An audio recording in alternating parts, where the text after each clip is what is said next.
this guy. You do? Who is it? I have to say something about Joe Biden, because his incoherent fantasies are going to affect all of us. The bloke is reluctant to speak to the media because those managing Biden know that if he goes off message, to put it unkindly, he's hopeless. Last week, he conducted his first press conference after 64 days as president, the longest a new president has gone in more than 100 years. How much longer can this go on? He declared a week ago that democracy was under threat. Well, he's right there. Witness our country, where mob rule and the ABC bid to replace the rule of law.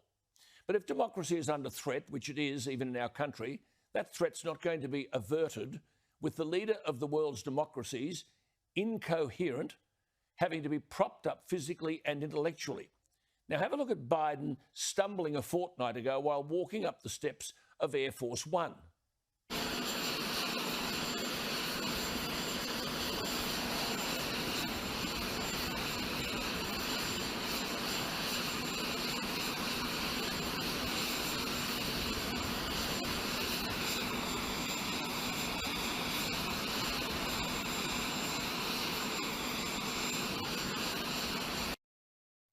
Well, look, in many ways, it's quite sad. He stumbles 3 times.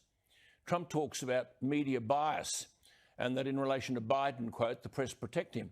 Well, after the stumble, the websites of MSNBC, CBS News, The Washington Post, Los Angeles Times and the New York Times all had no mention of Biden's stumbling incident. To prove the Trump point when it came to airtime on television, CNN devoted 15 seconds to the incident. But when Trump walked slowly down a ramp after he delivered a graduation address last June, CNN devoted 22 minutes to Trump's walk, the media pushing the line that Trump at 74 was facing serious health questions. This is the same Biden who addressed Kamala Harris as President Harris the other day. The same Biden who, during the presidential campaign, said he was running for the Senate. He was running for the Senate, not the presidency. Well, now have a look at this. With regard to the filibuster, I believe we should go back to a position of the filibuster that existed just when I came to the United States Senate 120 years ago. What? 120 years ago? You're kidding me. When he was in the Senate 120 years ago. Then he said this. And that is that it used to be required for the filibuster, and I had a card on this. What the hell does that mean? Not long after that, listen to this. So the best way to get something done, if it holds near and dear to you that you like to be able to, anyway, we're going to get a lot done.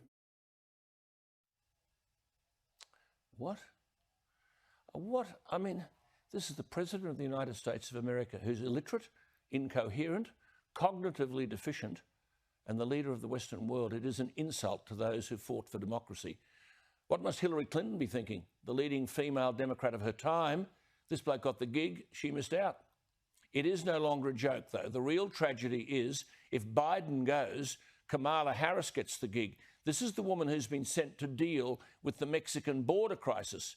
All Biden could do was revoke everything that Trump did, including Trump's Remain in Mexico program that forces migrants to wait outside America while their asylum applications move through the legal system. Actually, there is currently, I have to say, an investigation into whether Biden broke the law by halting construction of the border wall, which has led to a massive surge of illegal immigrants and unaccompanied children. There is a 1974 law that prohibits a president from altering funding approved by Congress.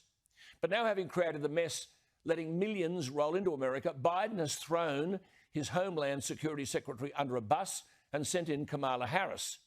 Now, in 2018, the former acting director of Immigration and Customs Enforcement, Ron Vitello, questioned the then Senator Harris about the need to enforce immigration laws. Well, she compared the Immigration and Customs Enforcement program to Ku Klux Klan, motivated by racial animus. She was then asked whether people should be deported for violating US immigration laws. Her answer, no, they should not be deported. In fact, she called for the dismantling of ICE, the Immigration and Customs Enforcement. The woman with a track record of encouraging illegal immigration and disparaging immigration enforcement agencies is now going to lead the effort to restore order.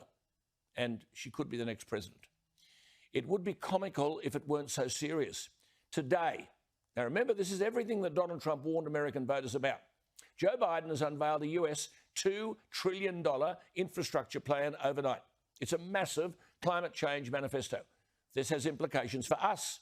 How's this to be paid? Well, Biden plans to lift the US corporate tax rate from 21 to 28% and will reverse the tax cut that Donald Trump signed into law at the end of 2017.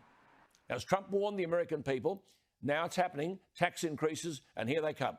The infrastructure plan is code for overhauling the economy and introducing the Green New Deal by stealth. Now, listen to the figures.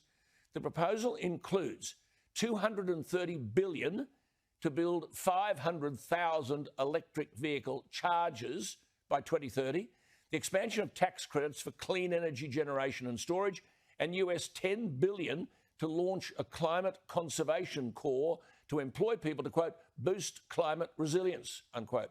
This is simply Biden genuflecting to the left, to Bernie Sanders, to green religion, and hiking taxes to pay for it. Well, thank God for the former Trump White House official, Mark Short, who's formed a group with other Republicans called the Coalition to Protect American Workers. And they say they'll fight back against the proposed tax increases and pressure politicians to reject Biden's infrastructure plan. Mark Short has said, and I quote, Democrats now want to pass job-killing tax increases that will stifle our economy as the country is finally emerging from a pandemic. Well, one person on the Fox News website has summed it up, and I quote, hold on to your wallets, folks. The Democrats are in charge and they're coming for your money. It wasn't enough, he writes, to steal $1.9 trillion for the Pelosi package, taking money from red states, that's Republicans, to distribute to corrupt and incompetently run blue states, that's Democrats. Now, you'll see something in the order of a $6 trillion Green New Deal coming, poorly camouflaged as infrastructure. He asks, guess who's paying for that? This is just a Fox News viewer writing. You do, your children do, and your grandchildren do. Future generations will curse us for letting this happen, and they'll remember the Biden administration, he writes, is the point where a once great nation turns south. Well, don't say that Donald Trump didn't warn Americans of this. Taxes will continue to rise. International crises will break out like spot fires. The first is Myanmar. China, sensing American weakness, is in the absolute ascendant. What's next? Hong Kong? Taiwan? The entire South China Sea? And all the while, Biden is escalating debt by pouring trillions into green projects, stumbling upstairs, and basically incoherent. Now, it's one thing to say, wake up, America. I am saying it's time we all woke up. No, we can't do that. The risk of a flameout's too great. Keep them at 24,000. No, feet.